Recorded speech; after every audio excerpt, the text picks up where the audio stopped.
بسم الله الرحمن الرحيم الحمد لله رب العالمين والصلاة والسلام على رسول الله وعلى آله وصحبه ومن والاه اللهم لا علم لنا إلا ما علمتنا إنك أنت العليم الحكيم رب اشرح لي صدري ويسر لي أمري واحلل عقدة من لساني يفقه قولي أما بعد السلام عليكم ورحمة الله وبركاته.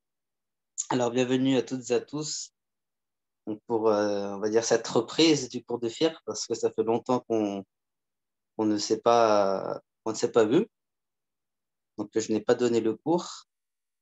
Donc, alhamdoulilah, là, j'ai un moment pour, donc on a pu changer avec Saleh donc, pour le lundi. Donc, je pense que ça va rester comme ça, Inch'Allah, jusqu'à la fin de l'année. Donc, tous les lundis de 19h30. Là, j'avais un petit problème, mais sinon, ça va être voilà, 19h30 jusqu'à 20h, jusqu'à 20h30. Donc, 19h30 jusqu'à 20h30, Inch'Allah. Donc, voilà, bon, donc, j'espère que vous avez passé un bon mois de Ramadan et vous avez bien profité de ce mois. Et puis, bah, sans plus attendre, on va reprendre où on s'est arrêté. Alors, si mes souvenirs sont bons, on avait abordé tout ce qui est relatif à la prière du malade et du faible. Est-ce que vous pouvez me confirmer? Donc, la prière surrogatoire assise, je crois qu'on s'est arrêté à la prière avec les gestes, si je me souviens bien. Et j'avais regardé aussi le replay sur YouTube. Donc, le dernier cours, ça parlait de la prière avec les gestes. Après, je ne sais pas si on avait continué ce qui vient juste après, et puis que le cours il n'a pas été enregistré ou il n'a pas été mis sur YouTube. Qui pourrait me confirmer?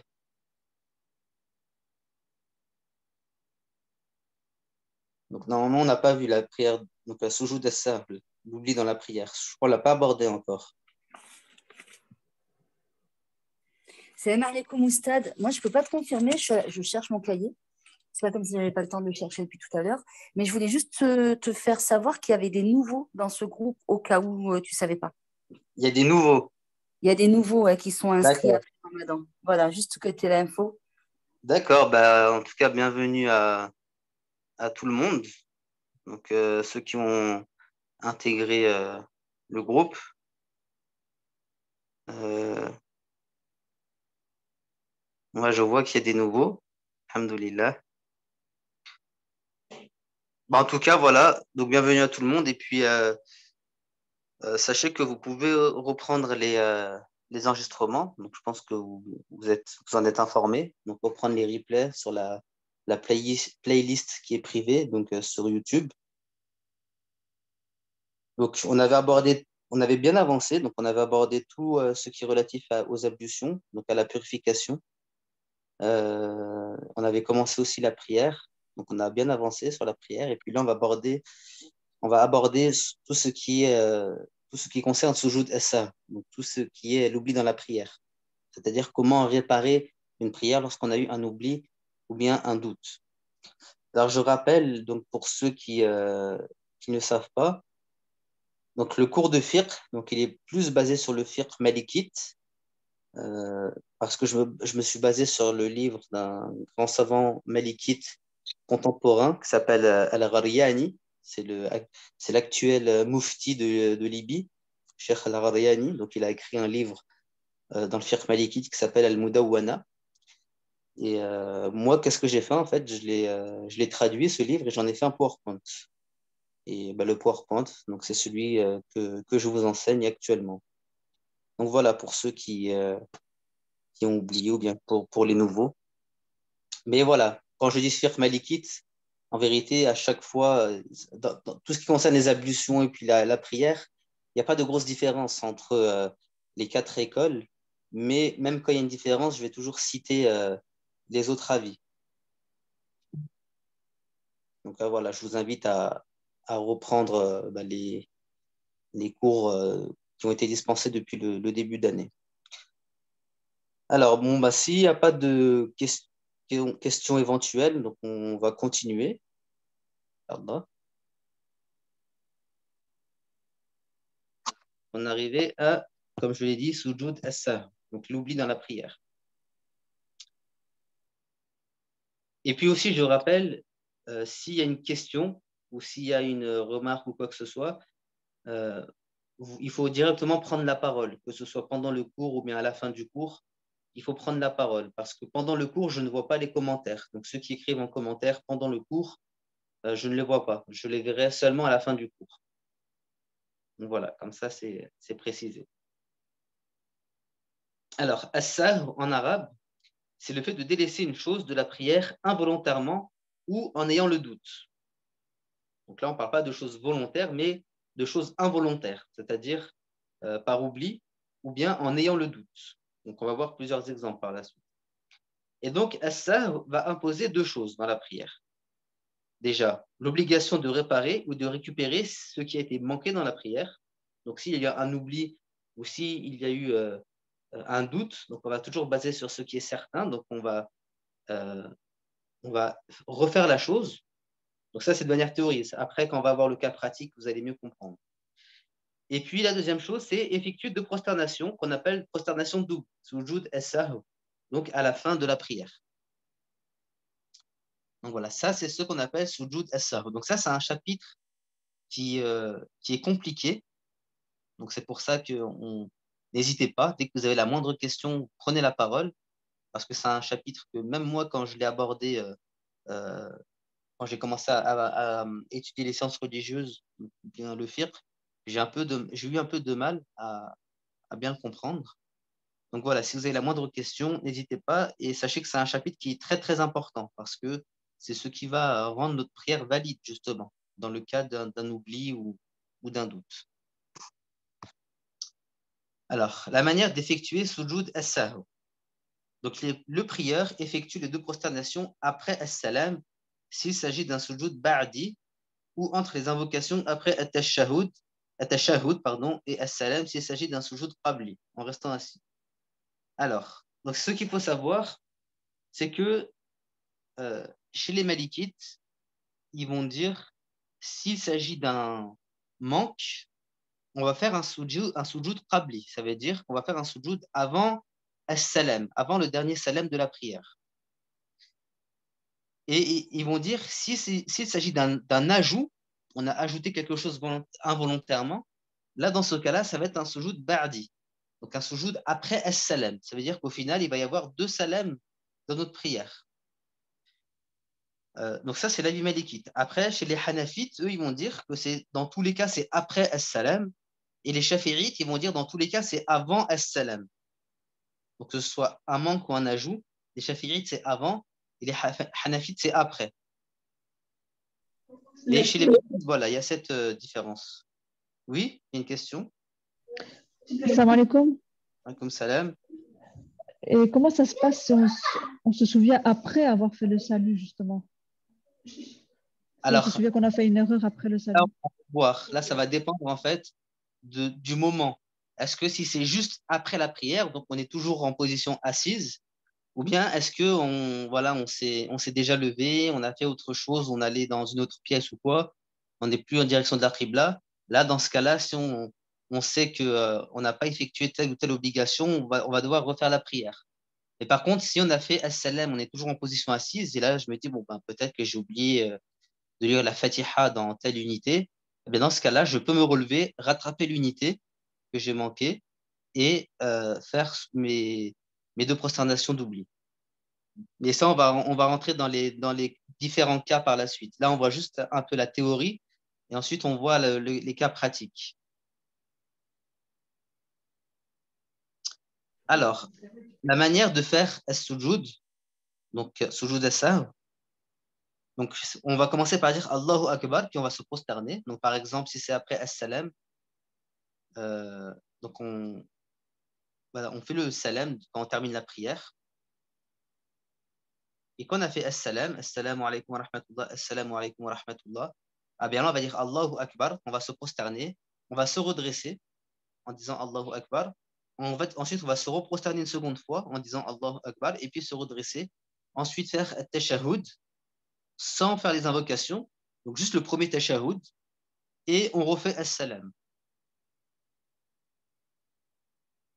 Après, donc moi je vous ai parlé de sujoud avant as-salam ou bien le sujoud après as-salam.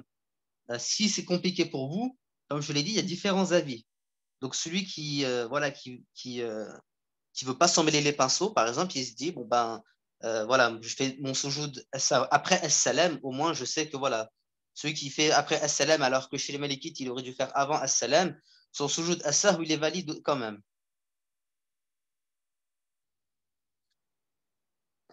Alors, donc, chez les Malikites, il faut le faire avant ou après as-salam. Donc, quand est-ce qu'on le fait avant et quand est-ce qu'on le fait après? Alors, le prieur doit effectuer soujoud as-sahw après as-salam, donc on appelle soujoud ba'di, lors d'un ajout, lorsqu'on va ajouter quelque chose volontairement, involontairement. Par exemple, involontairement, on va réciter une deuxième fois le Fatiha.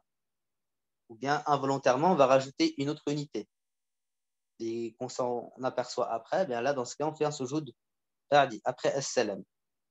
Et le prieur doit effectuer soujoud as-sahw avant as-salam, donc soujoud qabli, lors d'un manque. Par exemple, lorsqu'on oublie de réciter une sourate après le Fatiha, et lors d'un manque et un ajout. Donc, quand il y a un manque et un ajout, par exemple, j'ai oublié de réciter une sourate après le Fatiha, et j'ai ajouté une unité de prière involontairement. Là, dans ce cas-là, on fait soujoud qabli, avant as-salam. Donc, voilà, ça, c'est chez les Malikites. Après, là, je l'ai mentionné, Abu Hanifa considère que les deux prosternations doivent s'effectuer après as-salam, que ce soit un ajout ou un manque, et Shafi'i considère qu'elles doivent être effectuées avant as-salam, que ce soit un ajout ou un manque, donc pareil. Et si le prieur doit faire un sujoud ba'di après as-salam et le fait avant, eh bien sa prière elle reste valable. Et celui qui doit faire un sujoud qabli avant as-salam et le fait après, eh bien sa prière elle est valable aussi. Donc voilà, il ne faut pas, on va dire, s'emmêler les pinceaux dans la prière. Est-ce que je dois faire avant? Est-ce que je dois faire après?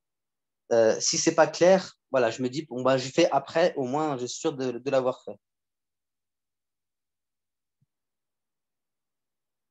Alors, on va voir quelles sont les trois causes pour lesquelles on fait soujoud as-sahw. Donc, la première, pour cause d'une obligation parmi les obligations de la prière.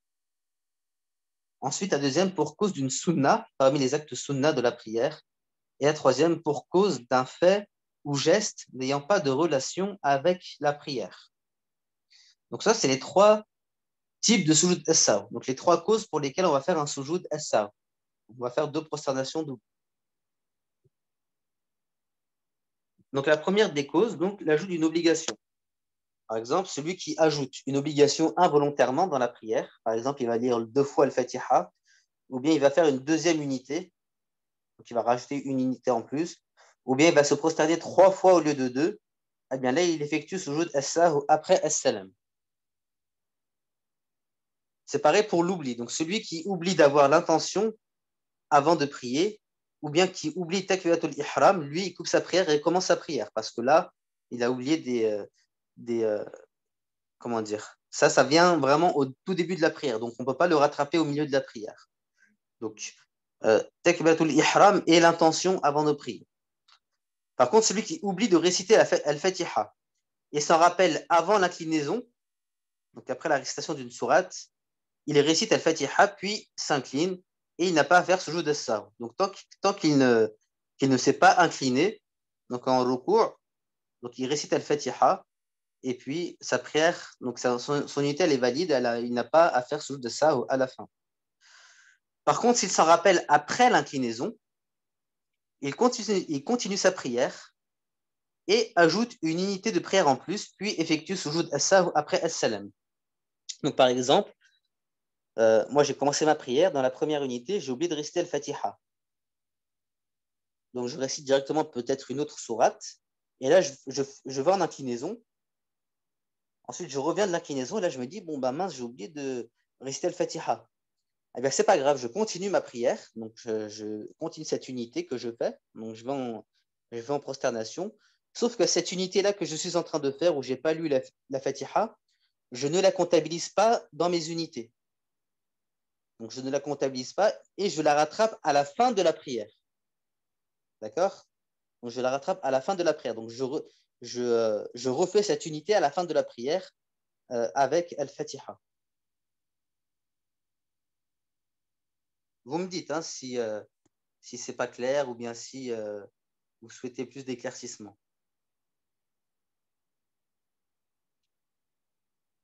Ensuite, donc là, on a vu avec la Fatiha. Maintenant, avec l'inclinaison, al-ruku'. Donc, si le prière oublie une inclinaison et qu'il s'en rappelle avant l'inclinaison de l'unité suivante, il se remet debout, s'il ne l'est pas. Il lit quelques versets du Coran, puis il effectue l'inclinaison et il continue sa prière en effectuant à la fin sujoud as-sahw après as-salam. Donc, je répète, celui qui prie et puis qui oublie une inclinaison, al-ruku', et qui s'en rappelle avant l'inclinaison de l'unité suivante, il se remet debout, il lit quelques versets du Coran, puis il effectue l'inclinaison et il continue sa prière. Ensuite, s'il s'en rappelle après l'inclinaison de l'unité suivante, l'unité dans laquelle il a oublié l'inclinaison s'annule, comme on l'a vu avec la Fatiha. Donc s'annule et doit ajouter une unité de prière en compensation en effectuant sujoud as-sahw après as-salam. Donc en général, ça, l'inclinaison, celui qui va oublier l'inclinaison, c'est rare parce que ça va de soi que quand on fait notre prière, après avoir récité, eh bien, on va en inclinaison, on ne va pas directement en prosternation.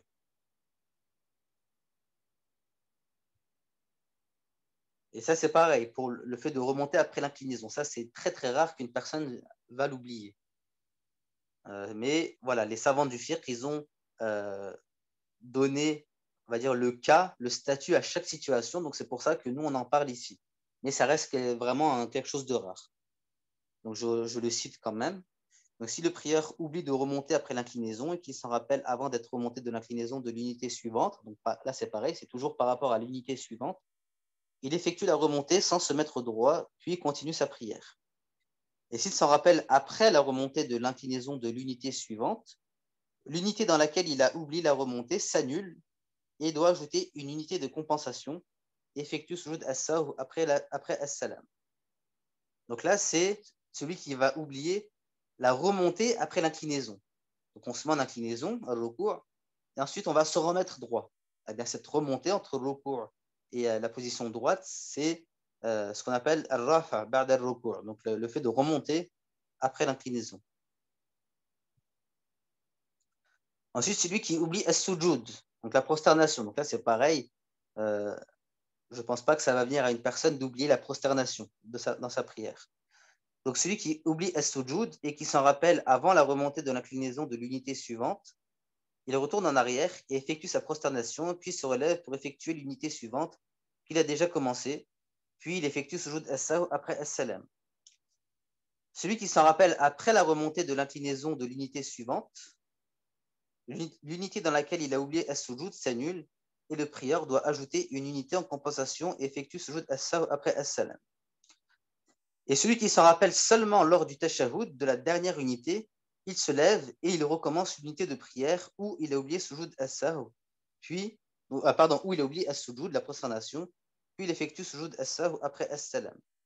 Donc là, c'est pareil, donc l'inclinaison, la prosternation, etc. Donc ça, moi, j'ai jamais vu de cas, bien de questions des personnes qui viennent me questionner qu'est-ce que je dois faire si j'oublie une prosternation. Donc en général, ça ne va pas de soi qu'on oublie une prosternation dans la prière.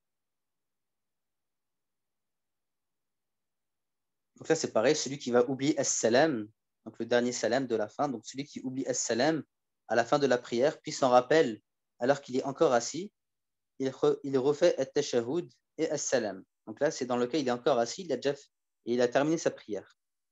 Celui qui s'en rappelle après s'être détourné de la qibla, mais que le temps entre la fin de la prière et le moment où il s'en rappelle est court, ou bien s'il n'a pas perdu les ablutions, il s'assoit, il dit Allahu Akbar, fait at-tashahhud, puis as-salam, ensuite il fait sujoud as-sahw après as-salam.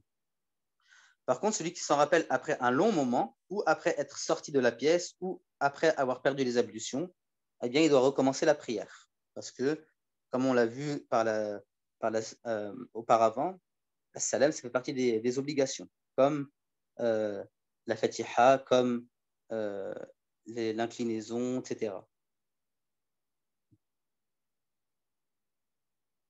Ensuite, celui qui termine sa prière, étant sûr de l'accomplissement de chaque pilier, de chaque obligation, puis qu'il se rend compte après as-salam qu'il manque un ou des piliers, par exemple, il a oublié 2 unités de prière dans une prière comportant 4 unités, ou bien il a oublié une prosternation ou une inclinaison, qu'il soit sûr ou en ayant le doute de ce délaissement, il est obligatoire de retourner en prière. Donc, il se met assis, puis il fait takbiratul ihram, puis il fait le mouvement qui a été manqué, puis il fait sujoud as-sahw après as-salam. Donc là, c'est s'il s'en rappelle directement après la prière, après as-salam. Mais s'il s'en rappelle après un long moment ou après être sorti de la pièce, là, dans ce cas-là, il doit recommencer sa prière.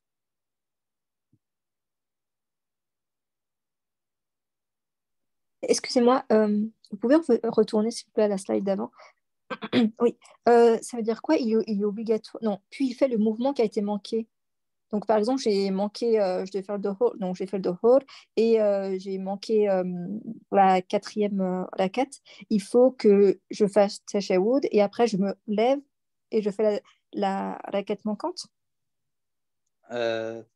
Là, dans ce cas-là, il va faire ce qui a été manqué. Par exemple, s'il a oublié 2 unités ou bien. Mais voilà, le mieux après, c'est si on ne sait pas exactement comment la faire, donc sur le tas, donc au moment de la prière, c'est vrai que c'est difficile de se mettre de se rappeler la théorie. Là, dans ce cas-là, on rattrape l'unité de prière directement et au moins on sait Donc, que notre prière elle sera valide. ok, donc je refais pas le dohor. Non, non, là, si tu sais que voilà, c'est directement après as-salam, tu n'es pas sorti de la pièce ou tu n'as pas changé de direction de la qibla, là, tu te remets debout, tu recommences ton unité normalement, puis tu termines et tu fais sujoud as-sahw à la fin. Ok, je recommence, j'ajoute du coup les deux unités que j'ai manqué, enfin que j'ai oubliées. Voilà, les 2 unités ou bien l'unité que tu as manquée. Ok. Donc, voilà. Par contre, comme je l'ai noté tout en bas, si ça intervient, donc si tu t'en rappelles vraiment après un long moment, après la prière, là, dans ce cas-là, tu dois recommencer ta prière parce que tu es sûr qu'il y a au moins une obligation qui n'a pas été effectuée. Ok. Mais dans le premier cas, je dois dire quelque chose ou non, je me relève et je fais l'unité manquante et c'est tout. Tu fais l'unité manquante comme tu aurais dû la faire. Par exemple, si c'est une prière à voix haute, donc ça fait partie de la première unité. Donc là, tu fais comme si c'était la première unité d'une prière à voix haute. Tu restes al-Fatiha, puis une autre sourate juste après, puis tu termines ton unité. Ensuite, tu termines ta prière en ajoutant sujoud as-sahw, tout simplement. Ça va, c'est un peu plus clair? Oui, oui, jazakallah. Alhamdulillah. Alors, donc on n'a pas parlé de... Ah si, on va en parler après. D'accord. Alors là, on va parler du ma'moum. Donc l'oubli du ma'moum. Alors, qui peut me rappeler, c'est qui al-ma'moum? Qui s'en rappelle?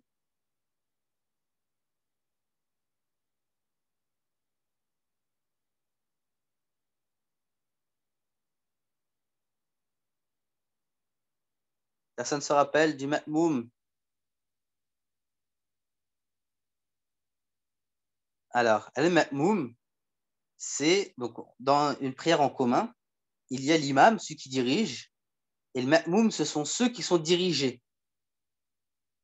Donc, le ma'moum, c'est ceux qui sont derrière l'imam, ceux qui sont dirigés.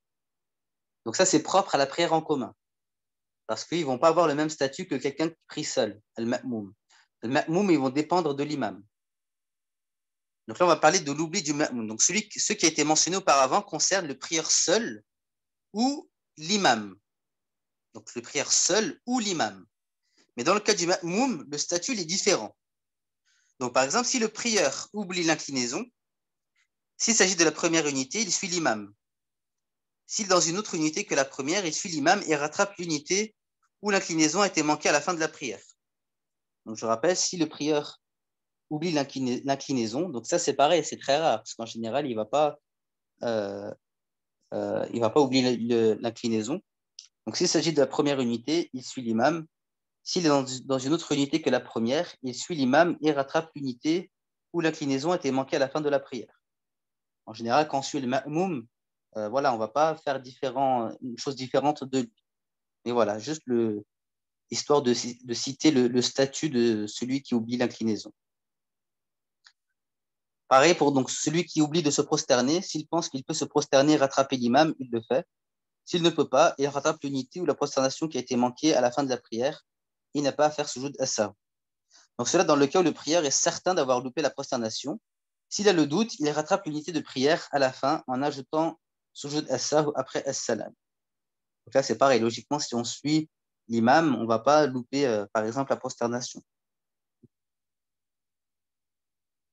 Ensuite, celui qui oublie une ou plusieurs sunnahs de la prière, comme le takbir, hors takbiratul ihram, parce que takbiratul ihram, c'est vraiment une condition, c'est un pilier de la prière. Donc, celui qui oublie une ou plusieurs sunnahs de la prière, comme le takbir, donc les takbirs qu'on dit dans la prière, avant prosternation, bien en se relevant, etc., ou la récitation d'une sourate, donc, après la fatiha, ou at-tashahhud, la prière reste valide, même si cela a été manqué volontairement. Donc la règle générale, tout oubli venant du ma'moum, l'imam compense leur oubli et il n'incombe rien au ma'moum sauf 5 choses: l'intention, takbiratul ihram, l'inclinaison, la prosternation et as-salam. Donc ça, c'est les 5 choses. Si elles sont oubliées par un parmi le ma'moum, eh bien, il doit refaire, donc sa prière n'est pas valable parce qu'il y a une condition qui a été manquée. Vous avez vu, là, on n'a pas cité Al-Fatiha. Celui qui ne lit pas Al-Fatiha, donc là, on parle des Malikites, celui qui ne lit pas Al-Fatiha dans sa prière, alors qu'il fait partie du Ma'moum, donc derrière l'imam, sa prière reste valide chez les Malikites, contrairement aux Chaférites. Maintenant, concernant l'imam, donc les règles de l'oubli pour l'imam. Alors, en ce qui concerne l'imam, il va y avoir 2 cas. Donc, l'oubli d'une obligation, comme prosternation, l'inclinaison, et l'oubli dans l'ajout d'une unité de prière. Alors, premièrement, l'oubli d'une prosternation ou d'une inclinaison. Donc là, on parle de l'imam.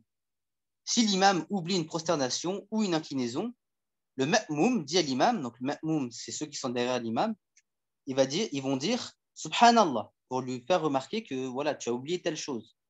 Et si l'imam il ne comprend pas, le ma'moum doit lui dire ce qui a été manqué oralement.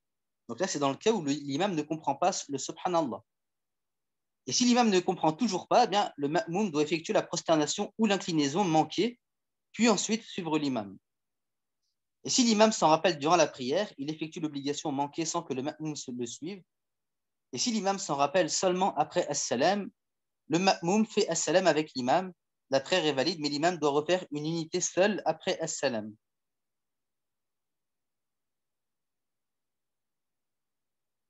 Donc là, c'est pareil. En général, c'est rare que ça arrive parce que à partir du moment où on dit à l'imam Subhanallah, l'imam, il sait s'il a oublié ou pas. Et c'est pareil, si même avec le Subhanallah, il arrive, comment dire, euh, il n'a pas pris conscience de son oubli, donc on va lui dire, donc on va lui citer la chose qui a été manquée. Par exemple, on va dire, tu as oublié l'unité, il reste une unité. Eh bien, c'est pareil, l'imam en général, il va se relever. Donc c'est rare que l'imam il reste assis sans écouter le ma'moum. Maintenant, l'oubli dans l'ajout d'unités de l'imam. Donc, si l'imam fait 5 unités au lieu de 4, ou 4 unités au lieu de 3, et qu'il est sûr de lui, les prières derrière lui ont l'obligation de dire Subhanallah, donc comme on l'a dit, et de lui signaler l'erreur oralement, s'il ne comprend pas avec le Subhanallah. L'imam doit se remettre assis pour faire at-tashahhud, et as-salam, puis sujoud as-sahw, puis pour le fait qu'il se soit relevé. Donc, juste pour le fait qu'il se soit relevé, donc on lui a cité, on lui a dit Subhanallah, donc là il s'est relevé, eh bien lui, l'imam, il doit faire sujoud as-sahw et tous les prières derrière lui vont le suivre dans sujoud as-sahw. Si l'imam est sûr de lui et qu'il continue son unité de prière et que les prieurs derrière lui ne sont pas unanimes sur le fait que l'imam se trompe, l'imam continue sa prière. Si les prières sont unanimes sur l'erreur de l'imam doit les écouter et s'asseoir. Donc ça c'est pareil, on va dire que c'est des cas assez rares. Et celui qui est dans le doute, il suit l'imam, mais celui qui est sûr que l'imam se trompe, il reste assis et attend l'imam qu'il finisse son unité pour faire as-salam avec lui. S'il est sûr que l'imam se trompe et qu'il suit l'imam, sa prière s'invalide car il a effectué une obligation en plus volontairement.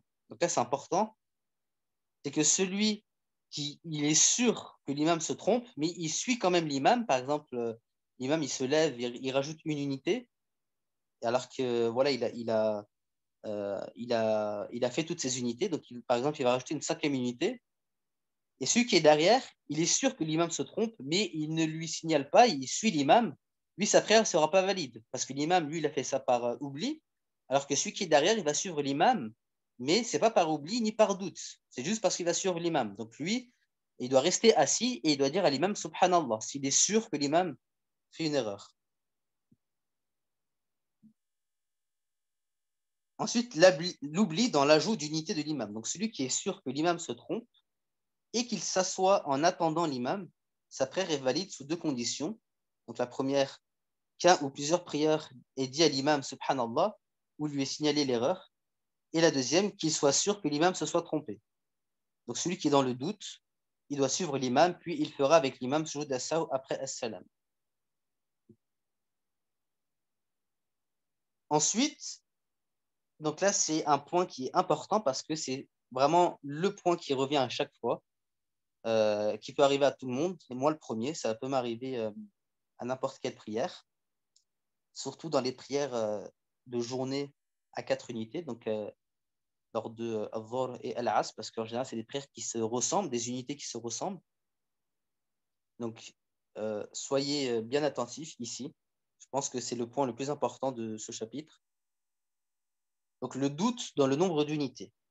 Donc, celui qui ne sait pas s'il a prié 2 unités ou 3, par exemple, il considère le minimum et ajoute une unité afin d'être certain d'avoir complété la prière. Puis, il effectue sujoud as-sahw avant as-salam. Donc, ça, c'est l'avis de l'imam Malik. Mais celui qui fait sujoud as-sahw après as-salam, sa prière, elle est valide quand même. Et donc là, on se base sur le hadith du prophète sallallahu alayhi wa sallam où il nous dit si l'un de vous doute sur sa prière et ne sait plus combien d'unités il a effectué, 3 ou 4, qu'il délaisse le doute et retienne ce dont il est sûr, puis il effectue 2 prosternations avant de sortir de sa prière. S'il a effectivement accompli 5 raka'at, elles intercéderont en sa faveur. S'il n'a fait que compléter les 4 raka'at, il aurait contrarié Satan. Donc je le rappelle, donc c'est un point qui est important. Donc imaginons, moi je suis dans Salat al-Dhuhr. Et j'arrive je ne sais pas si je suis à la 3e ou 4e unité. Donc là, je suis en prosternation. Et je ne sais pas, est-ce que je dois me relever pour en faire encore une unité ou bien je fais as-salam. Enfin, je reste assis, je fais tashahhud, pardon. Qu'est-ce que je dois faire? Eh bien, je me base que sur ce qui est sûr. Donc dans ce cas-là, je me base sur les 3 unités. Je sais que j'ai fait certainement 3 unités. Et donc, je me lève et je fais ma 4e. Donc, je me base que sur ce qui est sûr, ce dont je suis sûr. Donc, je rajoute une unité. Et ensuite, à la fin de la prière, je fais sujoud as-sahw. Donc, chez les malikites, ils disent qu'on l'a fait avant as-salam. Donc, c'est-à-dire qu'on fait at-tashahhud. Ensuite, la prière sur le prophète sallallahu alayhi wa sallam. Allahumma salli ala Muhammad wa ala ali Muhammad. كما صليت على إبراهيم وعلى آل إبراهيم, etc. Donc, on termine cette prière qu'on appelle la prière abrahamique. Ensuite, on fait nos invocations. Donc, les invocations qui sont recommandées. Allahumma inni a'udhu bika min azab al-qabr wa min azab al-nar, etc. Ensuite, c'est là qu'on va faire les 2 prosternations. Donc, Allahu Akbar. Donc, on fait nos 2 prosternations. Ensuite, on refait at-tashahhud, le premier, at-tahiyatu lillahi wa salawat, etc. Et ensuite, on fait as-salam. Donc là, c'est lorsqu'on fait as-salam, on fait les 2 prosternations avant as-salam. Mais celui qui les fait après as-salam, si c'est plus facile pour lui, c'est moins compliqué, il les fait après as-salam et sa prière elle est valide. Donc voilà, ça c'est vraiment le cas le plus important si on ne sait pas si on est à la 3e ou 4e unité. Est-ce que ce point il est clair? Il est clair pour tout le monde. Donc c'est très important. Si quelqu'un n'a pas compris ce point, il ne faut pas hésiter. Il n'y a aucun tabou quand on étudie le fiqh. Donc il ne faut pas hésiter, même si vous avez un doute. Donc, vous pouvez poser les questions que vous voulez.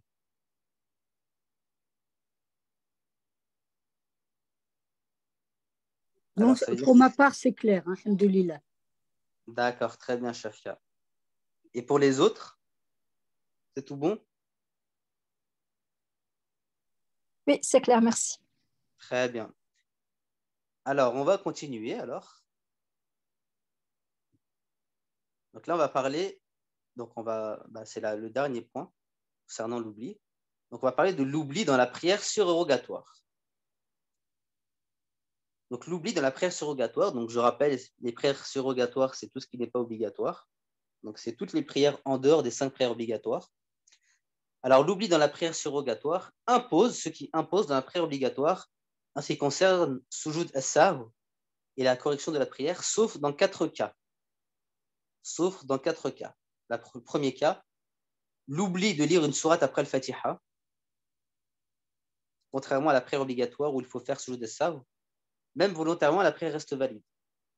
Donc, celui qui va oublier ou bien qui, même volontairement, il ne va pas prier, il ne va pas réciter une sourate après le Fatiha dans la prière surrogatoire, il n'a pas à faire Sujud as-Sahw.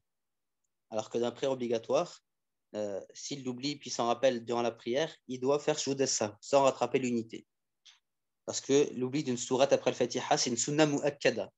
C'est-à-dire que l'unité, elle reste valide, mais si on s'en rappelle, on n'a pas effectué durant la prière, on doit faire Sujud as-Sahw à la fin. Ensuite, deuxième chose, réciter à voix basse dans une prière de nuit ou à voix haute dans une prière de jour, contrairement à la prière obligatoire où Sujud as-Sahw s'impose.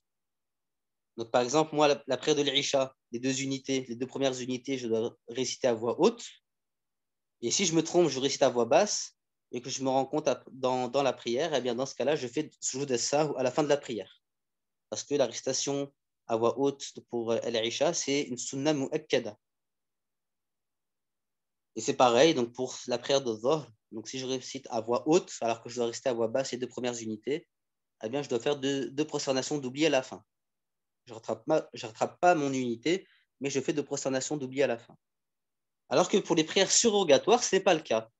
Celui qui a ce doute ou qui oublie, par exemple, une prière de nuit, normalement, il doit réciter à voix haute et il récite à voix basse, eh bien, il n'a pas à faire de Sujud as-Sahw à la fin. Et pareil pour les prières de journée surrogatoires. S'il récite à voix haute alors qu'il doit réciter à voix basse, il n'a pas à faire Sujud as-Sahw. Ensuite, troisième cas, celui qui se relève après la 2e unité involontairement, puis s'en aperçoit avant qu'il relève sa tête de l'inclinaison de la 3e unité, il s'assoit directement, fait tashahhud, Sujud as-Sahw et as-Salam.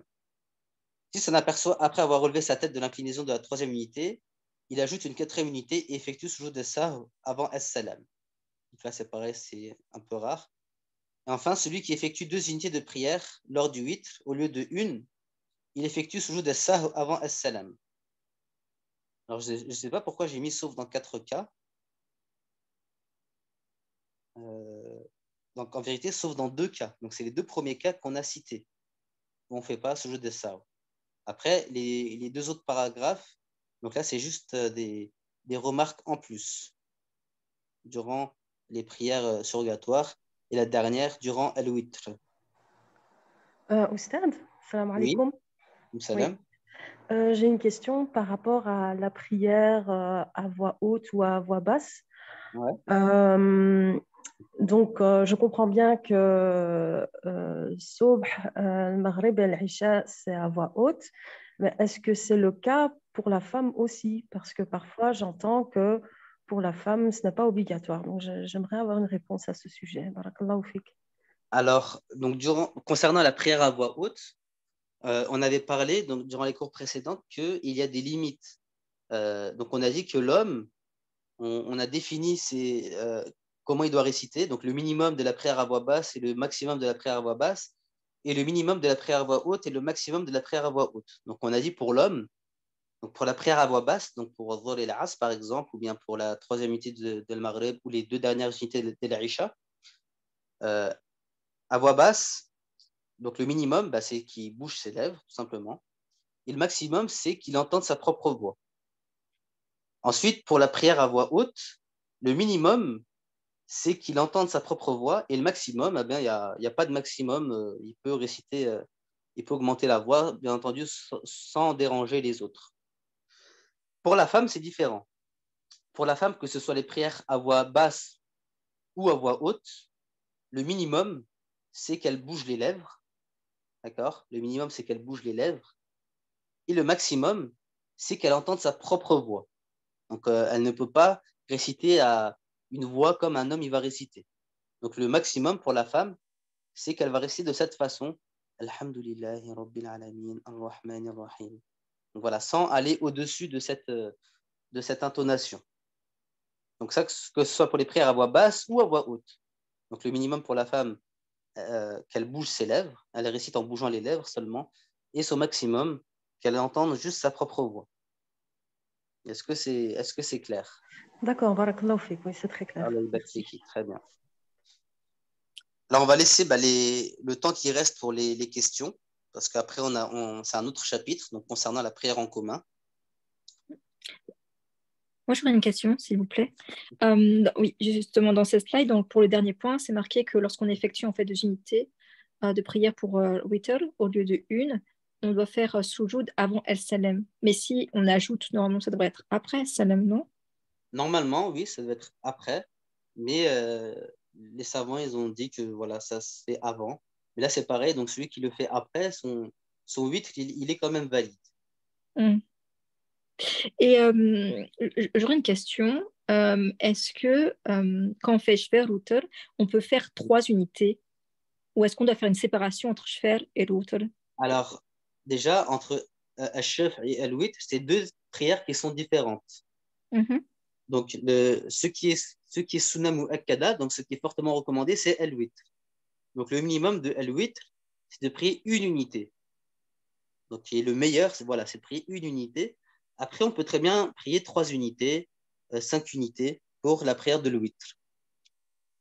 Toujours, donc le mieux, c'est de les faire pareil. Par exemple, si on prie 3 unités pour Al-Witr, donc comme si on priait le Maghrib, donc sans salam. Mais voilà, le mieux, c'est de prier une unité. Et Al-Shaf, c'est une prière qui est recommandée. C'est pas fortement recommandé, c'est recommandé. C'est une prière qui est sunna. Mais la sunna, c'est quoi? C'est de toujours faire précéder Al-Witr de Al-Shaf. Mais voilà, c'est 2 prières différentes. Donc, on ne va pas les coller. Donc, on fait Al-Shaf, 2 unités. On fait As-Salam. Et ensuite, on fait Al-Witr, une unité, tout simplement. Est-ce que j'ai pas compris que lorsque vous avez dit que pour witr, on peut faire 3 unités? J'ai pas compris. En fait, Al-Witr, ça doit être un nombre impair, okay. Un nombre impair, oui. Donc, Okay. soit une unité, soit 3 unités, soit 5 unités. Donc, celui qui veut faire 3 unités, c'est possible. Par exemple, il va faire 2 unités de chef, il va faire le salam, et ensuite, il va faire 3 unités de Al-Witr. Donc, ça, c'est possible. Mais comment ça, je fais 3 unités entre 3 unités, je fais des salams ou Non, c'est comme si tu priais Al-Maghrib. Il n'y a pas de salam. Okay. Le salam, il est à la fin. D'accord. Voilà, parce que le witr, c'est une prière. Tu ne vas pas diviser le witr en 2 prières. Okay. Mais voilà, le mieux, ce qui est rapporté, c'est vraiment de faire une unité. Celui qui fait au moins une unité, voilà, sa prière, elle est très bien, on va dire. Okay. Merci. De rien.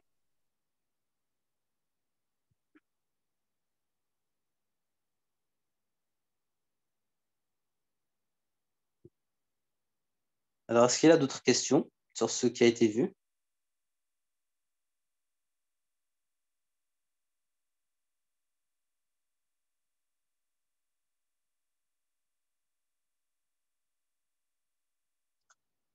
Alors, donc voilà, là, c'était exceptionnel qu'on fasse le cours à 20h parce que j'arrivais pas à me connecter, en fait. Et là, alhamdoulilah, j'ai trouvé une solution. Donc, la semaine prochaine, ça sera de 19h30 à 20h30. Inch'Allah. Donc, 19h30 jusqu'à 20h30. Et normalement, ça sera pareil jusqu'à la fin de l'année.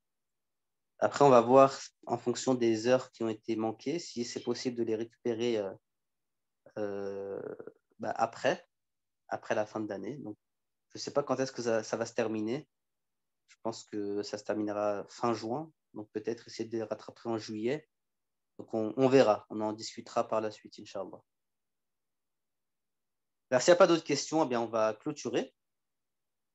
Je vais d'abord revenir sur le PowerPoint. Enfin, sur le Zoom, pardon. Parce que des fois, il peut y avoir des messages. Alors, non, il n'y a pas de message. Pas de questions. Alors, on va clôturer, Inch'Allah. سبحانك اللهم وبحمدك أشهد أن لا إله إلا أنت أستغفرك وأتوب إليك اللهم صل وسلم وبارك على سيدنا محمد وعلى آله وصحبه أجمعين سبحان ربك رب العزة عما يصفون وسلام على المرسلين والحمد لله رب العالمين بارك الله فيكم et assalamu alaikum wa rahmatullahi wa barakatuh. À la semaine prochaine, Inch'Allah. Assalamu alaikum. Wa alaikum salam wa rahmatullah.